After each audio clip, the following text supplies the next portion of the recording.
Bismillahirrahmanirrahim. Assalamualaikum warahmatullahi wabarakatuh.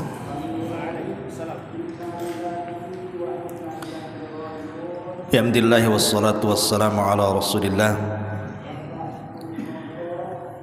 wa ala alihi wa sahbihi wa mawalah wa la hawla wa la quwata illa billahi wa ba'du.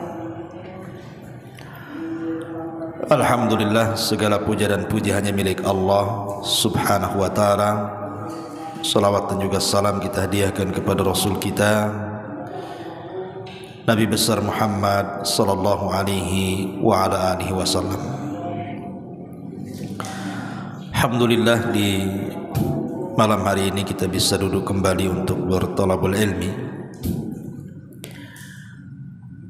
Dan malam ini kita akan membahas satu hadis Nabi yang dikeluarkan oleh Imam Al-Bukhari dari hadis Abi Hurairah radhiyallahu anhu.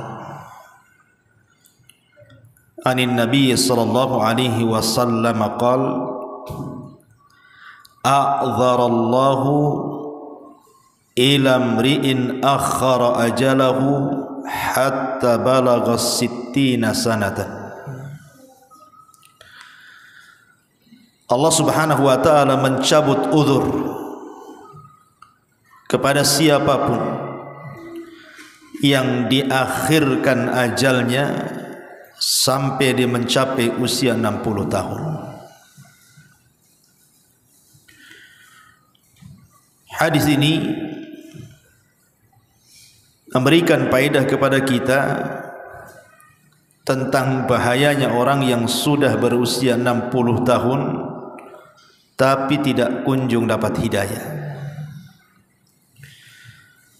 Karena Nabi sallallahu alaihi wasallam mengatakan a'dzarallah. A'dzarallah itu artinya lam yatruk lahu udhran. Jadi Allah tidak meninggalkan uzur sama sekali. Ila mri'in, kepada seseorang akhara ajalahu, yang diakhirkan ajalnya, hatta balagha 60 sanatan, sampai dia mencapai usia 60 tahun. Kenapa Allah subhanahu wa ta'ala tidak memberikan uzur kepada para pelaku maksiat ketika usianya sampai 60 tahun? Alasannya karena usia-usia 60 tahun itu an yasta'idda liliqa'illahi azza wajalla. Harusnya usia yang sudah 60 tahun itu memang sudah harus persiapan untuk menghadap Allah subhanahu wa ta'ala. Jadi pembahasan di malam hari ini kita akan membahas rahasia usia 60 tahun. Ada apa dengan 60 tahun ini? Ma'asyiral muslimin yang dimuliakan Allah subhanahu wa ta'ala, di dalam surah Fatir ayat 37, yang usia 60 tahun ke depan yang 40 tahun di belakang aja. Dalam surah Fatir ayat 37 Allah subhanahu wa ta'ala berfirman, wa hum yastarihuna fiha Rabbana akhrijna na'mal salihan ghairal ladzi kunna na'mal. Dan mereka penduduk neraka akan berteriak-teriak, kemudian mengatakan, ya Rabb, keluarkan kami dari neraka, niscaya kami akan mengerjakan kebaikan yang berlainan dengan yang telah kami kerjakan dahulu. Ini janjinya penduduk neraka. Kalau mereka dikeluarkan dari neraka, mereka akan bertobat. Bahkan mereka akan beramal lebih giat dibandingkan sebelum mereka masuk neraka. Itu janji penduduk neraka. Tapi Allah subhanahu wa ta'ala katakan, awalam nu'ammirkum ma yatadhakkaru fihi man tadhakkar wa ja'akumun nadhir. Kata Allah subhanahu wa ta'ala, bukankah kami telah memanjangkan umurmu untuk dapat berpikir bagi orang yang mau berfikir. Wa ja'akumun nadhir, dan telah datang peringatan kepada kalian. Maka Allah katakan, fadhuku famalidh zalimina min nasir, maka rasakanlah azab kami, dan bagi orang-orang zalim tidak ada seorang pun penolong bagi mereka. Ma'asyiral muslimin yang dimuliakan Allah Subhanahu wa taala, surah Fatir ayat 37 ini, ketika Allah Subhanahu wa taala mengatakan awalam nu'ammirkum, bukankah aku telah memberikan usia yang panjang kepadamu? Sebagian ahli tafsir di antaranya pendapat Imam Mujahid dari Abdullah ibn Abbas radhiyallahu anhuma, maksudnya awalam nu'ammirkum ma yatadzakkaru fihi man tadzakkar qala sittuna sanatan. Ketika Allah mengatakan bukankah aku sudah berikan usia kepada kalian yang panjang, kata Abdullah ibn Abbas maksudnya usia 60 tahun. Jadi Allah ingatkan usia 60 tahun ini, karena ketika penduduk neraka mereka berteriak-teriak dan ingin keluar dari neraka, kemudian mereka berjanji akan bertobat dan akan semangat melakukan amal saleh, Allah tidak ijabah. Bahkan Allah Subhanahu wa taala bantah dengan dua perkara. Pertama, bukankah dulu sudah aku berikan kau usia sampai 60 tahun? Yang kedua, waja'akumun nadhir, dan sebelum aku wafatkan dirimu sudah datang peringatanku kepada kalian. Jadi kalau kalian kemudian masuk neraka, ya salah sendiri. Ma'asyiral muslimin yang dimuliakan Allah Azza wa Jalla, kenapa usia 60 tahun ini kalau mereka tidak dapat hidayah, maka mereka rentan untuk masuk ke dalam neraka? Ada sebuah hadis Nabi sallallahu alaihi wasallam mengatakan, "Thalathun la yanzurullahu, thalathun la yukallimuhumullahu yaumal qiyamah, wa la yanzuru ilaihim, wa lahum adzabun alim," kata Rasul. Ada 3 kelompok yang nanti pada hari kiamat tidak akan diajak bicara, pada hari kiamat tidak akan dipandang Allah, bahkan pada hari kiamat Allah sediakan azab yang pedih. Kemudian Rasul menyebut salah satunya apa? Syaikhun zanin, orang yang sudah tua renta, kakek-kakek, tapi masih berzina. Kenapa Nabi SAW memfokuskan kakek-kakek yang berzina? Bukankah anak muda lebih banyak melakukan zina dibandingkan orang tua? Karena Nabi SAW ingin katakan bahwa kalau seandainya orang ini sudah tua, sudah 60, sudah 70, kemudian masih juga berzina, berarti memang kakek ini tak tahu diri. Dia tidak paham bahwa dia itu sebentar lagi akan mati. Berarti yang mendorong dia maksiat itu karena buruknya akhlak dan kebiasaan hidupnya. Karena orang yang sudah tua, apalagi sudah 70 tahun kemudian berzina, apa pendorongnya? Tidak ada pendorongnya. Kalau anak muda berzina mungkin syahwatnya masih meluap-luap, wajar, akhirnya terkalahkan dengan syahwatnya, berzinalah anak muda. Tapi kalau sudah tua, sudah kakek-kakek, sudah renta, tenaga tak ada, syahwat kurang, mata sudah rabun, telinga sudah budak, kok masih berzina, ini gimana ceritanya? Makanya kemudian para ulama mengatakan orang yang sudah tua berzina lebih besar dosanya dibandingkan anak muda berzina. Ma'asyiral muslimin yang dimuliakan Allah Subhanahu wa taala, jadi usia 60 tahun itu harusnya orang itu sudah lebih dekat kepada Allah. Makanya kata Imam Ibnu Hazm rahimahullahu taala, dia mengatakan hendaklah usia-usia tua itu mereka sudah harus tinggal di masjid, harus banyak duduk-duduk di masjid. Kan apa kegiatan orang yang sudah tua, apalagi sudah pensiun kan? Tinggal duduk di masjid aja lah dari maghrib sampai ke isya gitu ya. Nanti dari subuh gitu, habis subuh sampai ke syuruk. Nanti dari zuhur sampai ke asar gitu ya. Kalau udah tua apalah kerjaannya? Harusnya kata Imam Ibnu Hazm, seharusnya orang yang sudah sepuh itu harus memperbanyak tinggal di masjid, karena perjalanan dia sudah dekat. Ma'asyiral muslimin yang dimuliakan Allah Azza wa Jalla. Lah di sini Allah Subhanahu wa taala setelah mengingatkan usia 60 tahun dan Allah katakan awalam nu'ammirkum ma yatadzakkaru fihi man tadzakkar. Kemudian Allah mengatakan waja'akumun nadhir. Dan telah datang peringatan kepada kalian. Apa peringatan di sini? Ada 6 penafsiran para ulama tentang makna peringatan dalam surah Fatir ini.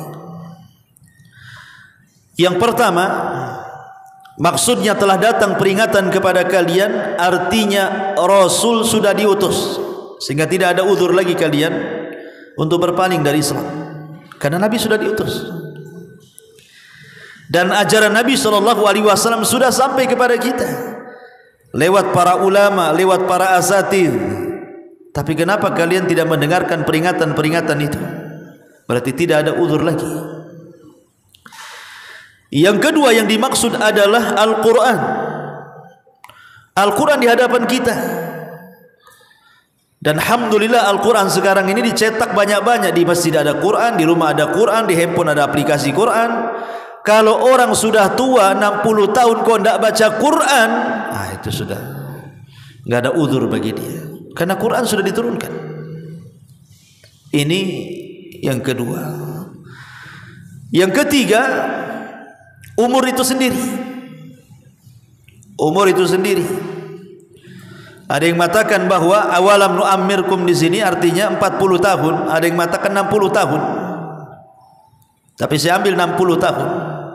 Karena pembahasan kita bicara soal 60 tahun. Jadi di antara peringatan yang Allah Subhanahu wa taala berikan kepada orang-orang yang sudah tua itu adalah umur itu sendiri. Di mana Nabi SAW membatasi umur umat Islam itu berkisar 60 sampai 70 tahun saja kan. Kata Rasul, a'maru ummati bainas sittin ila sab'in. Usia umatku itu berkisar 60 sampai 70 tahun saja. Artinya kalau sudah 60 tahun sisanya tinggal 10 tuh. Berarti yang sudah dilalui lebih banyak dibandingkan yang belum diarungi. Yang sudah dilalui sudah 60 tahun. Berarti sisanya tinggal 10 tahun lagi. Iya, kalau seandainya mati di usia 70 tahun, kalau matinya di usia 65 tahun, tidak sampailah kan. Sehingga kalau seandainya kemudian umur yang ia sudah tempuh itu tidak menjadikan peringatan kepada dia, masih merasa muda saja, ini bahaya nih. Karena ada tua-tua keladi itu kan. Tua-tua gak jadi-jadi. Ya, tua-tua nggak jelas, kayak masih muda saja. Padahal jalan 100 meter aja ngos-ngosan. Naik tangga ke atas aja nggak kuat, tapi masih muda saja. Parlente itu bahasa itu apa? Ya. Jadi masih orang-orang tua yang seperti ini tidak tahu diri, tahu umur, harusnya lebih dekat kepada Allah Subhanahu Wa Taala. Ini yang ketiga. Yang keempat, di antara nadhir juga adalah asyaid, uban di kepala. Karena biasanya usia 60 tahun itu udah banyak ubannya tuh. Makanya disebutkan oleh Imam Ibnu Qutaibah rahimahullahu taala. Jadi Iyas ibn Qatadah ini, ada seorang ulama salaf, Iyas ibn Qatadah. Kalau dia ngaca, kemudian dia tampak di janggutnya ada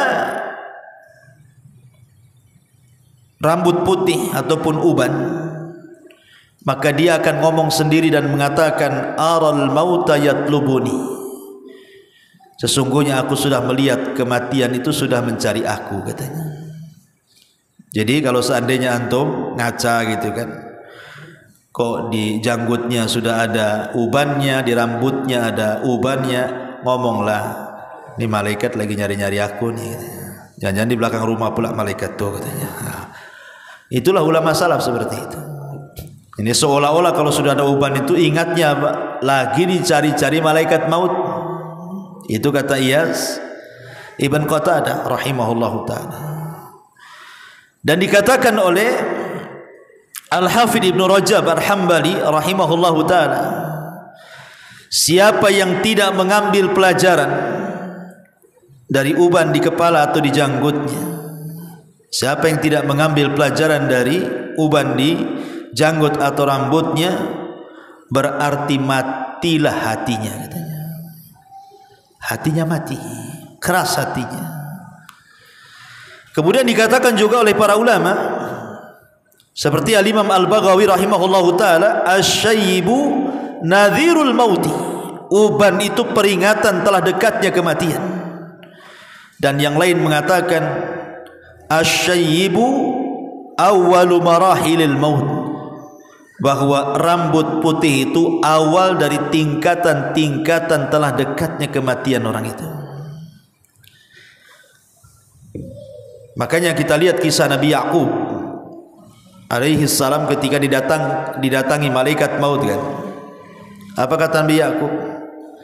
Kenapa kau tidak utus alamat kepadaku biar aku tahu bahwa aku akan meninggal? Maka kata malaikat maut, kan sudah, Allah sudah utus 3 alamat lagi kepadamu katanya. Kata Ya'qub, apa itu? Maka malaikat maut mengatakan, putihnya rambutmu, bungkuknya badanmu, dan lemahnya fisikmu katanya. Itulah tanda-tandanya. Kalau sudah rambut beruban semua, kemudian badan mulai membungkuk dan sudah tidak lurus lagi, kemudian fisik mulai melemah dan tidak punya kekuatan lagi, itu tanda-tanda itu. Tanda-tanda bahwa malaikat maut sudah dekat-dekat tuh. Ini yang keempat. Kemudian yang kelima, di antara nadir adalah mautul aqarib. Banyaknya orang yang meninggal di sekitar kita. Rata-rata kalau usia 40-60 tahun ikhwan, itu rata-rata pasti dia akan kehilangan kawan-kawannya kan. Karena rata-rata kawan-kawannya sudah meninggal tuh. Mungkin kawan yang tahun kemarin masih ngopi, masih ngeteh, masih nguaci, masih apa gitu ya depan kita itu, tiba-tiba ada pengumuman innalillahi wa inna ilaihi raji'un. Dan pasti juga kalau ketemu nih sesama kawan yang usia 60 tahun, pasti pertanyaannya, si kawan masih hidup enggak? Itu pertanyaannya. Masih hidup enggak si kawan itu? Pertanyaannya hidup mati aja itu. Nah, tapi kalau seandainya masih anak-anak muda kan, kalau ketemu kawan tidak mungkin lah cerita hidup mati. Paling kerja apa dia? Itu kalau masih muda-muda kan. Tinggal di mana? Itu kalau masih muda-muda. Kalau sudah 60 tahun ketemu kawannya, pertanyaan cuma satu, masih hidup tuh si anu tuh. Dah mati. Innalillahi wa inna ilaihi raji'un katanya kan itu ya. Artinya bahwa dengan banyaknya kematian teman-teman dia, ya, sudah tidak bisa lagi hanya kenangan saja, ingat nostalgia zaman dulu. Sebenarnya dengan banyaknya kematian teman-teman itu sudah sinyal itu sebenarnya. Itulah nadir, peringatan. Bahwa dengan kawan-kawannya yang banyak meninggal duluan itu, harusnya itu peringatan bagi kita yang usia 60 bahwa kita pun akan seperti dia. Berarti kita tidak jauh lagi itu. Kalau si anu saja sudah mati, kawan satu kelas, berarti malaikat maut yang ngincar-ngincar yang satu kelas kan itu. Nah, ini juga nadir, peringatan. Ya, jadi mautul aqarib termasuk juga kematian orang-orang dekat kita, teman-teman dekat kita. Kemudian yang nomor 6 di antara nadir juga adalah al-musibah. Biasanya umur 60 tahun itu sudah melewati musibah. Entah musibah yang mengarah kepada kematian dia. Kan sering kita ini kadang-kadang lagi naik motor, tahu-tahu harusnya mati gitu ya, ketabrak, tapi masih diselamatkan. Harusnya kita masuk parit tahu-tahu alhamdulillah tidak apa-apa. Ketika ngantuk harusnya nabrak, tahu-tahu tidak nabrak. Itu kan musibah tuh. Sebenarnya itu sinyal-sinyal tuh yang kayak gitu tuh. Dan usia 60 tahun itu sudah biasanya seperti itu. Karena apa? Pandangan sudah rabun, pendengaran juga sudah kurang, kekuatan fisik pun sudah mengurang. Kadang-kadang kalau jalan pun kadang-kadang mudah jatuh.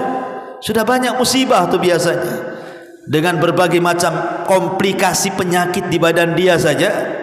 Itu sudah dekat-dekat tuh. Karena usia 60 tahun itu biasanya kalau ngobrol dengan kawannya, itu bukan soal penyakit, tapi soal fasilitas rumah sakit. Ya kan? Kalau dulu kalau 40 tahun ialah soal penyakit. Mana? Samurat, gula, kolesterol, itu 40 tahun. Kalau 60 tahun fasilitas rumah sakit biasanya. Jangan di situ, di sana bagus rumah sakitnya. Itu yang dibicarakan tuh. Di sana pakai BPJS semua luar biasa penanganannya. Nggak ada lagi cerita penyakit, cerita fasilitas. Lah ketika kemudian cara bicaranya saja sudah beda tuh kan. Bukan lagi cerita penyakit, cerita fasilitas. Harusnya itu sebenarnya peringatan keras. Bahwa sebenarnya tinggal sejengkal lagi hidup dia tuh sebenarnya. Makanya Allah Subhanahu wa taala katakan waja'akumun nadhir. Bukankah telah datang peringatan kepada kalian? Rasul sudah diutus, Quran sudah ada di hadapan kita. Kemudian juga apa tadi? Umur sudah 60 tahun. Kemudian kepala janggut juga sudah berubah. Kemudian banyaknya kematian teman-teman sebaya dia.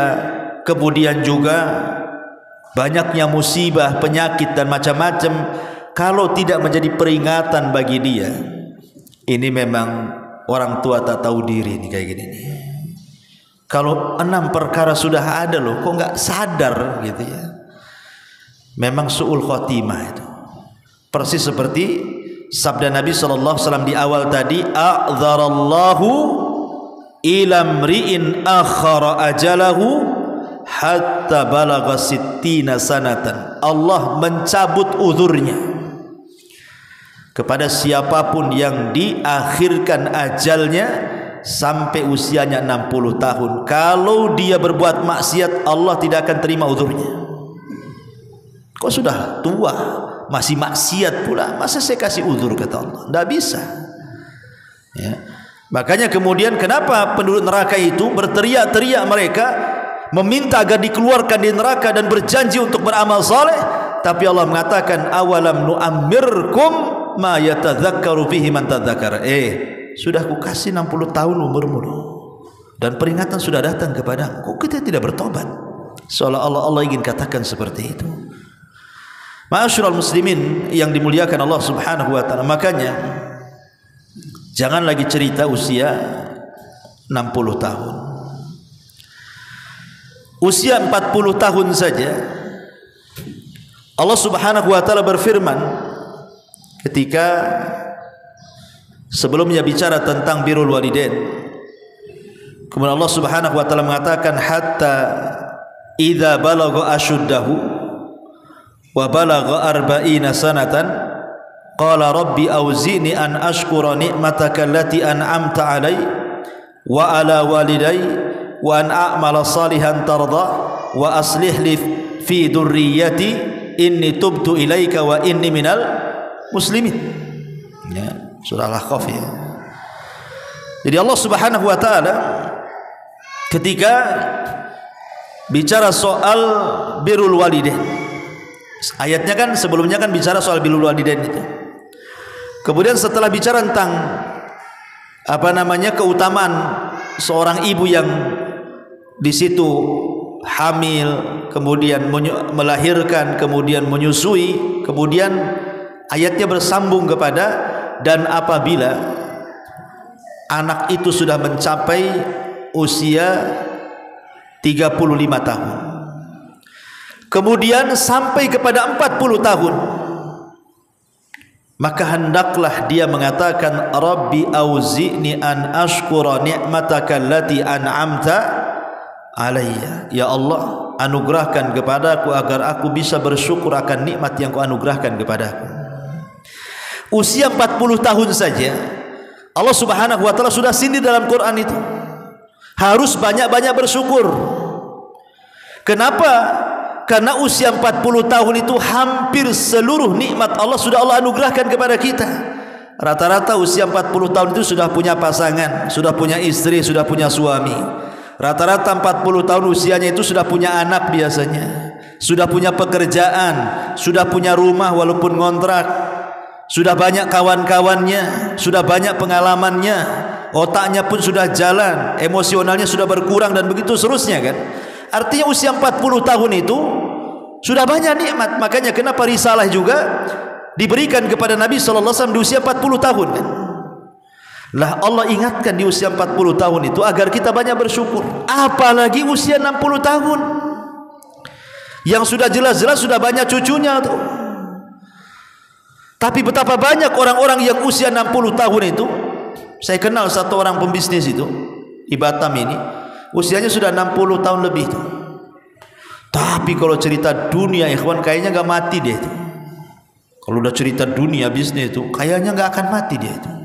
Dia kalau cerita, Ustaz saya lagi buat cabang di daerah Kalimantan katanya. Ini lagi buat surat-suratnya katanya. Kami sudah urus, insyaallah mungkin di sana lebih besar lagi katanya. Usahanya udah banyak. Kalaupun dia nganggur, kalau saya lihat dari segi harta dia itu 7 turunan gak habis tuh. Usia dia sudah hampir 70. Tapi kalau cerita bisnis, Masya Allah, kayaknya gak mati-mati mungkin perasaan dia itu. Kan gitu ya. Harusnya usia-usia seperti ini sudahlah kasihkan ke anak-anaknya kan itu ya. Nggak usah dia sibuk sana sini, karena dia tidak tahu usia dia itu tinggal sedikit. Kalau kemudian dihabiskan untuk cari dunia, kapan cari akhiratnya? Jangankan itu, sering saya nasihati, kadang-kadang ada anak yang tak tahu diri kan. Kadang-kadang ayahnya, ibunya disuruh merawat cucunya sampai mati sibuk dengan cucunya, sehingga nggak sempat ke masjid, nggak sempat zikir, nggak sempat sholat duha karena sibuk dengan cucunya. Harusnya kan orang-orang yang sudah dekat kira-kira berapa tahun lagi mau mati itu kasih kesempatan dia beribadah. Kalau bisa anak yang baik itu dorong, Pak, Bu, ke masjid, zikir, tasbih, sholat duha, sholat malam, sholat witir. Harusnya kan didorong kan gitu, supaya Allah berikan kesempatan dia husnul khatimah. Lah di sini Allah Subhanahu wa taala yang usia 40 tahun saja sudah diingatkan supaya apa? Bersyukur akan nikmat Allah. Apa sih arti syukur itu dan apa rukun syukur itu? Rukun syukur itu salah satunya adalah mengakui bahwa nikmat itu datang dari Allah. Dan yang kedua, membelanjakan nikmat itu di jalan Allah. Lah usia 40 tahun otomatis kan sudah punya harta tuh.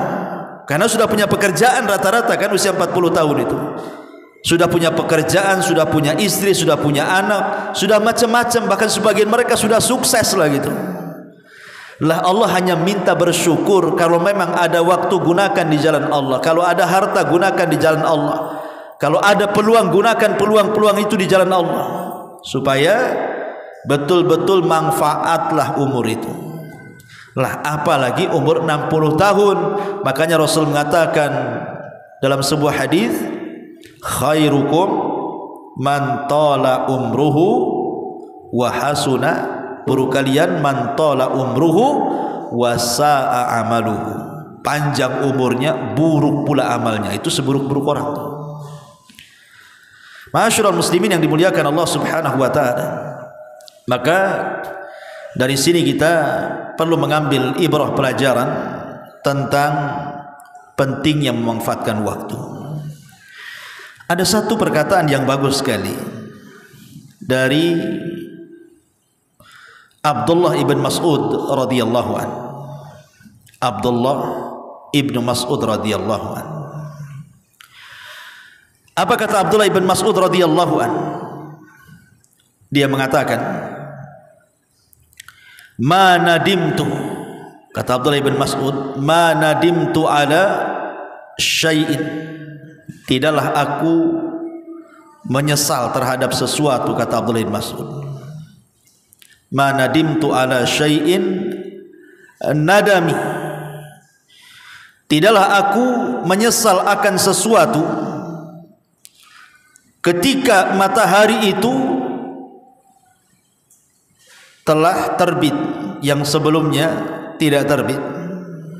Kemudian dia mengatakan naqasa fihi ajali wa lam yazid fihi amali, ma nadimtu ala syai'in nadami ala yaumin gharabat syamsuhu naqasa fihi ajali wa lam yazid fihi amali.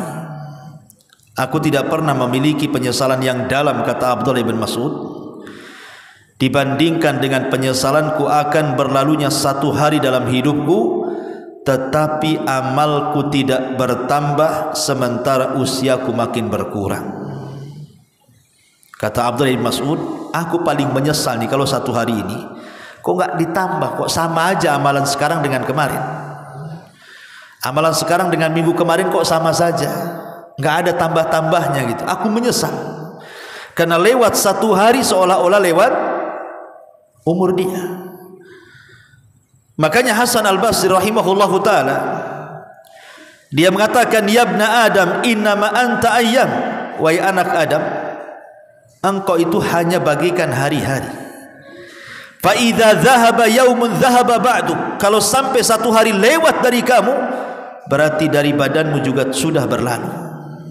Kita ini ibarat hari, berarti kalau satu hari lewat berarti telah hilang sebagian badan kita.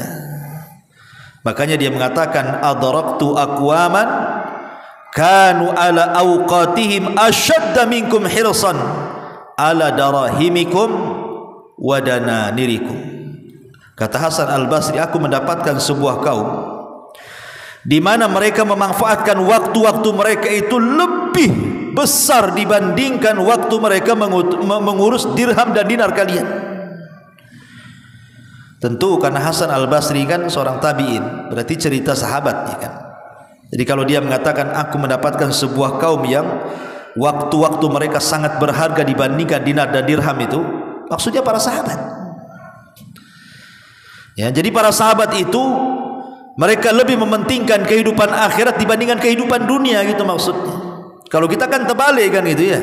Kalau kita lebih banyak mengurus dinar, lebih banyak mengurus dirham, tapi lebih sedikit mengurus akhirat. Itulah kebalikannya kita. Ma'asyiral muslimin yang dimuliakan Allah Azza wa Jalla. Makanya dia mengatakan ada satu kaum yang mereka bersih keras di dalam memanfaatkan waktu-waktu mereka dibandingkan dinar dan dirham mereka. Lihat Abdurrahman bin Auf. Ketika ada yang mengatakan riwayat ini dilemahkan, tapi masyhur kisahnya kan. Abdurrahman bin Auf ini kan datang dari Syam, bawa kafilah dagang banyak sekali. Saking banyaknya kafilah dagang itu, karena kan dipanggul dengan unta. Lah unta ini menginjak padang pasir, akhirnya jadi debu lah. Kemudian dihempas angin sampai debunya menutup kota Madinah. Jadi Aisyah radhiyallahu anha mengatakan, kenapa Madinah tertutup debu? Maka orang-orang mengatakan itu kafilahnya Abdurrahman ibn Auf katanya. Wah, berarti kan banyak itu kan hartanya Abdurrahman ibn Auf itu, debunya saja menutup Madinah. Kata Aisyah radhiyallahu anha, sampaikan kepada dia, aku mendengar Nabi SAW bersabda bahwa dia akan masuk surga dengan merangkak katanya. Sampailah kepada Abdurrahman bin Auf, kata dia apa? Aku tidak mau merangkak katanya. Aku ingin lari dan ku infakkan semua hartaku katanya. Semua diinfakkan. Ya, walaupun riwayat ini setelah diteliti lemah gitu riwayatnya. Tapi yang jelas bahwa begitulah para sahabat. Bahkan ada satu hadis, tetapi juga hadis ini sangat lemah ya. Kalau seandainya hadis ini sahih, ngeri sih. Kata Nabi SAW, barang siapa yang Allah berikan usia 40 tahun, kemudian kata Rasul, falam yaglib khairuhu syarrahu falyatahajjaz fal yatabawa maq'adahu minan nar. Barang siapa yang usianya 40 tahun kemudian kebaikannya tidak sampai mengalahkan keburukannya, silahkan tuntun orang ini ke neraka katanya. Siapa yang usianya 40 tahun kemudian kebaikannya tidak mengalahkan keburukannya, tuntun saja orang ini ke neraka katanya. Coba kalau hadis ini sahih kan ngeri, tapi hadis ini dhaif jiddan, sangat lemah sekali dan tidak bisa terangkat. Tetapi kalau kita memahami hadis ini secara makna, ada benarnya juga. Karena usia-usia apalagi sampai 60 tahun kok kebaikannya tidak sampai mengalahkan keburukannya, alias keburukannya masih di atas kebaikannya, itu alamat su'ul khotimah namanya. Alamat su'ul khotimah. Kalau sudah tua kok masih berbuat buruk, tidak nambah kebaikannya, ya alamat su'ul khotimah orang kayak gini nih. Walaupun kita tidak bisa menunjuk person satu persatu gitu kan. Terkadang ada juga yang Allah kasih rahmat, mungkin dari kecil dia beramal amalan ahli neraka, kemudian di ujung hayat tiba-tiba dia mengamalkan amalan ahli sorga, akhirnya Allah masukkan ke sorga. Ada juga karena amal itu ditentukan dengan akhirnya kan. Tetapi siapa yang tahu bahwa akhir kehidupan kita itu seperti itu? Jangan berdalih dengan hadis ini. Gak apa-apa Ustaz, nanti aja lah saya tobatnya katanya. Nanti kalau dekat-dekat mati saya tobat katanya. Kan ada hadis, ya, seseorang beramal dengan amalan ahli neraka, tiba-tiba di akhir hayatnya dia beramal dengan amalan ahli sorga, akhirnya dicatat jadi penduduk sorga. Mudah-mudahan saya seperti itulah katanya. Enak kali kalau ngomong itu kan. Ya. Iya kalau seperti itu. Apakah Anda tahu akhirnya seperti itu? Tidak tahu. Ya, kita tidak tahu akhir sandiwara kehidupan kita, semua sutradaranya Allah. Ma'asyiral muslimin, kita ini hanya dituntut fakullun i'malu fakullun muyassarun lima khuliqa lahu. Sudah beramal saja, maka kalian akan dimudahkan dengan amalan itu. Fa amman a'ta wattaqa wa saddaqa bil husna fasanuyassiruhu lil yusra. Kalau memang dimudahkan amalannya, kebaikannya, Allah akan mudahkan lagi ke surga tuh. Tapi kalau sudah disulitkan amalan ke surganya, maka Allah sulitkan lagi menuju ke surga. Boleh jadi dibelokkan ke neraka. Fasanuyassiruhu lil usra. Jadi kewajiban kita ini hanya i'malu, beramal dan beramal. Karena kita tidak tahu ujung amalan kita apa kan gitu. Karena Rasul yang mengatakan i'malu fakullun muyassar. Beramalah karena setiap kalian itu akan dimudahkan terhadap apa yang kalian amalkan itu. Lima khuliqa lakum, terhadap apa yang sudah kalian amalkan. Karena biasanya amal soleh itu akan melahirkan amal soleh yang lainnya, sebagaimana dosa juga akan melahirkan dosa yang lainnya. Kalau kita sudah terbiasa melaksanakan sholat 5 waktu, kemudian ingin meningkatkan dengan sholat sunnah duha, itu akan mudah. Ketika kemudian kita sudah melaksanakan sholat duha untuk meningkatkan amal soleh di malam hari, itu mudah. Kenapa? Karena sudah terbiasa dari yang wajib, ibadah siang, naik kepada ibadah malam, pasti akan mudah tuh. Kenapa? Karena ibadah itu melahirkan ibadah yang lainnya. Sama dengan maksiat juga gitu. Maksiat itu melahirkan maksiat yang lainnya. Orang kalau sudah gemar satu maksiat, pasti akan gemar kepada maksiat yang lainnya. Orang punya utang tak mau bayar, mulai dia berdusta. Mulai dosanya tak mau bayar utang, nambah dusta. Kemudian sudah berdusta, marah-marah pula sama yang orang yang diutangi. Timbul dosa yang marah-marahnya. Kemudian tambah lagi ngasut orang pula. Dia yang utang, dia yang gibah kawannya. Mulai ngerembet tuh dosanya kemana-mana. Dosa itu melahirkan yang lainnya. Makanya kalau seandainya orang sudah tua kok tidak bertobat, itu merembet dosanya itu. Akhirnya dia meninggal dalam kondisi su'ul khotimah. Tapi kalau sudah tua dia memperbanyak amal soleh, nanti amal soleh akan melahirkan amal soleh yang lain. Amal soleh yang lain melahirkan amal soleh yang lainnya. Akhirnya boleh jadi Allah tutup dengan amal soleh yang terakhir dia kerjakan. Kan alhamdulillah. Ya, jangan menerka-nerka. Kapan tobat? Sudah 40 tahun nunggu 60 tahun Ustaz. Sudah 60 tahun kapan tobat? Nunggu haji Ustaz. Tak haji pun. Ya. Sudah haji tak tobat juga. Jadi kepala sabung ayam. Ma'asyiral muslimin yang dimuliakan Allah Subhanahu wa taala, intinya bahwa di sini Allah ingin peringatkan kepada kita dalam surat ini tentang bahaya usia 60 tahun kalau tidak bertobat kepada Allah Subhanahu wa taala. Wallahu a'lam bishawab. Ini yang bisa saya sampaikan. Subhanakallahumma bihamdika asyhadu an la ilaha illa anta astaghfiruka wa atubu ilaik.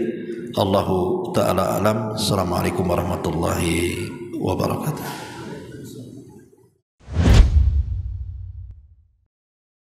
Intinya bahwa tolong berakhlak kepada Allah. Membahas tafsir dari surah Al-Imran. Lahirlah Imam Muslim, Abi Dawud, Tirmidzi, Ibnu Hibban. Jadi ketika Yunus alaihi salatu wassalam terkena undian itu,